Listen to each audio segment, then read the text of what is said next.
वफाकी बजट 2024-25 जून के पहले हफ्ते में पेश होगा। वफाकी बजट पेश करने का शेड्यूल मरतब कर लिया गया।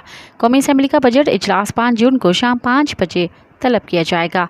आइंदा माली साल 2024-25 का वफाकी बजट 8 जून को कौमी असम्बली में पेश होगा। वज़ीर ख़जाना बजट पेश करेंगे। बजट पर बहस का आगाज़ 10 जून से होगा। ज़रा कौमी असम्बली का कहना है कि बजट की मंजूरी ईद उल अज़हा के बाद जून के आखिरी हफ्ते में ली जाएगी।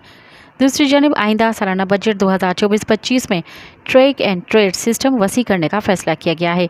FBR ज़रा के मुताबिक आइंदा सालाना बजट 2024-25 में ट्रैक एंड ट्रेस का दायरा कार बढ़ाने की तजवीज़ है, जबकि टॉयलेट्स के शोबे में ट्रैक एंड ट्रेस लगाने की भी तजवीज़ पेश की गई है। आइंदा माली साल में directorate general of digital invoices को मज़ीद इख्तियारात दिए जाने का इम्कान है, जबकि आइंदा बजट में अहम कारोबारी सप्लाई चेन को दस्तावेजी बनाया जाएगा। ज़रा का कहना है कि पॉइंट ऑफ सेल्स में FBR की रसीद पर फीस ₹1 से बढ़ाने की तजवीज़ है, जबकि पॉइंट ऑफ सेल सिस्टम लगाने वाले रिटेलर्स का खुसूसी ऑडिट करने पर भी गौर किया जा रहा है।